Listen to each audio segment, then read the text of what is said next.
আসসালামু আলাইকুম সম্মানিত দর্শক, দেখুন না আমি রুটিকে মানে বানিয়ে আমি কেচি দিয়ে কেটে 4 টুকরো করেছি, চাকু দিয়ে আর কি কেটেছি, কেচি দিয়ে না সরি। ওই যে দেখেছেন এই চাকুটা নিয়ে এটা দিয়ে আমি 4 টুকরা করলাম আর কি। তো চা দিয়ে খাওয়ার জন্য এক পিস করে ভালো হবে। তো আমার যদিও অ্যাসিডিটি হয়, যে রুটি খেলে খুব অ্যাসিডিটি হয়, কিন্তু মানে কষিয়ে যায় শরীর, কিন্তু তারপরও খেতে আমার খুব ভালো লাগে। রুটি আমার খুবই প্রিয়। পরোটা এই যে একটু আগে সেই গতকালকের যে চিকেন ফ্রাই করেছিলাম 2 পিস রেখে দিয়েছি, এখন আমি সেই চিকেনকে ফ্রাই করে তারপর তাকে চামচ দিয়ে টুকরো টুকরো করে যেভাবে খায় আর কি। তো টুকরো টুকরো করে তো পরোটা বানিয়েছি, সেই পরোটা দিয়ে কয়েক পিস রেখে দিলাম, একটা পরোটা শুধু বানিয়ে খেলাম। এটা একটা নাস্তা। আর এই যে রং চা আর কি আর বলবো, রং চা বানিয়ে নিয়েছি একটু আদা দিয়ে। প্রতিদিনই আমি তাই করছি এখন। তো দেখতে পাবেন আমি কিন্তু ওটাও মানে করেছি এই তো। তো ওই যে এটাকেও একটু তেল দিয়ে ভেজে নিচ্ছি। এটা অবশ্য আরেক দিনের, এটা তেল দিয়ে অন্য দিন করেছি। আজকে হচ্ছে পরোটা আর হচ্ছে মানে খাস্তা পরোটা, একটু চিনি, একটু মানে কি বলবো, একটু লবণ আর একটু তেল দিয়ে আমি মানে খামিরটা মুথে নিয়েছি।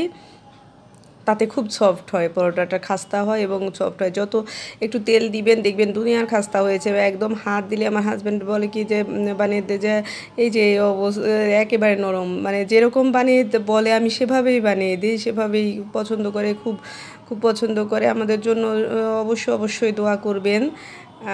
মানে আমাদের কি বলবো, হ্যাঁ প্লিজ সবার কাছে দোয়া চাই, আপনাদের পরিবারের জন্য, সবার জন্য দোয়া রইল।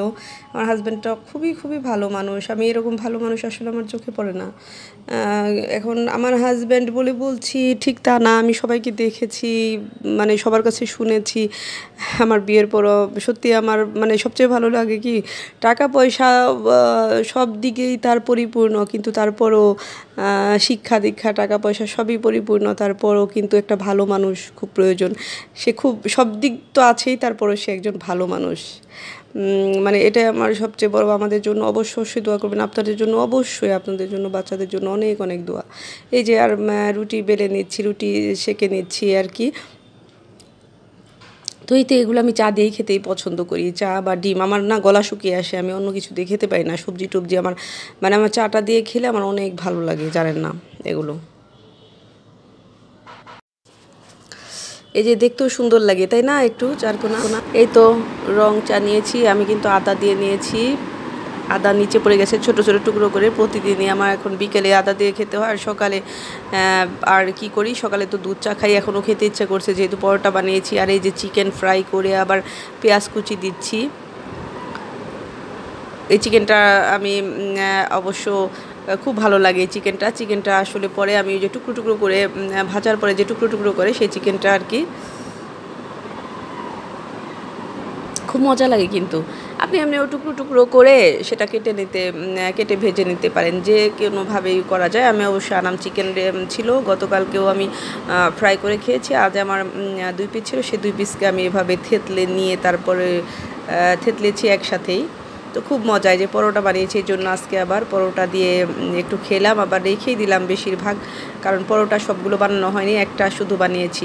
আগামীকালকে চা দিয়ে খাবো, দুধ চা দিয়ে, এই আশায়। বুঝেন দুধ চা দিয়ে পরোটা কত ভালো লাগে, রুটি পরোটা পরে খাওয়ার পর আর সেটার আসলে থাকে না, ইচ্ছে থাকে না আর খেতে, মনে হয় কি আল্লাহ খেলাম কেন, এখন তো পেট ভার হয়ে থাকবে।